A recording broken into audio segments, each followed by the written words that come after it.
දැන් වෛද්‍යතුමා මේ දැන් අපි පීනස ගත්තත් හතිය ඊළඟට ඔය කියන මේ කැස්ස වැනි තත්ත්වයන් සෙම් ප්‍රතික්ෂාව වැනි තත්ත්වයන් ගත්තාම අර එක කාණ්ඩයකට අදාළ වෙන රෝග තත්ත්වයන්නේ.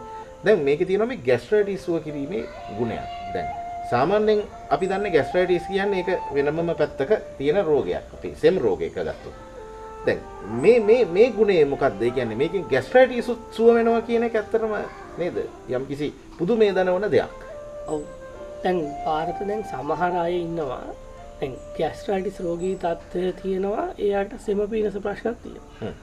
එතකොට තියෙන ප්‍රශ්නේ තමයි තව වෙනත් ඖෂධ ක්‍රම වලට යනකොට එයාට සෙමට බෙහෙත් ගන්නකොට ગેස්ට්‍රයිටිස් ඇවිස්සෙනවා. ગેස්ට්‍රයිටිස් වලට බෙහෙත් ගන්න බෑ සෙම ඇවිස්සෙනවා. ඕක තමයි ප්‍රශ්නේ. එතකොට දැන් ඒ අයට ඔය රෝග දෙකම තියෙන අයට ප්‍රත්‍යක්ෂ විසඳුමක් අපි මේ බෙහෙතෙන් දීලා තියෙනවා. ඒක ಭಾರತ අපි ඔප්පු කරලා තියෙනවා. එතකොට ලක්ෂ සංඛ්‍යාත පිරිසක් මේ ඖෂධය පාවිච්චි කරනවා. අදටත් පාවිච්චි කරනවා. එක බෙහෙත ගෙන්නපු අය බෙහෙත් 10 ගෙන්නනවා. එතකොට ඒ අයට මුළු ගෙදර නැතිවම බැරි බෙහෙතක් නැතිවම මේ බෙහෙත. ඉතින් විශේෂයෙන්ම ಭಾರತ දැන් ગેස්ට්‍රයිටිස් රෝගීන්ට අපි දන්නවා බඩ පුරලා දාන එක, උගුරට එන එක, බඩ දැවිල්ල, නැත්නම් මේ පපුව හිර වෙන ගතිය.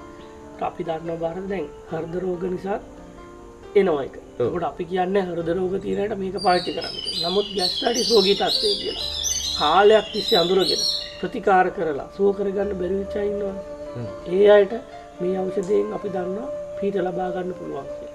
අවුරුදු 25 30 ગેස්ට්‍රයිටිස් වලට ප්‍රතිකාර කරපු හරියට සුව කරගන්න බැරි අය ඉන්නවා මේ ජීවශක්ති ඖෂධයෙන් සුව කරගන්න.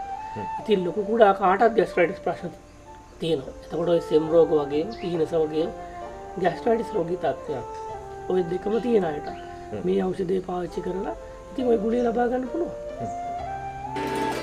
පීනස, සෙම් රෝග, හතිය, ગેස්ට්‍රයිටිස් සඳහා ප්‍රත්‍යක්ෂ විසඳුම විවිධාගමේ ජීව ශක්ති අදම එනවුම් කරන්න.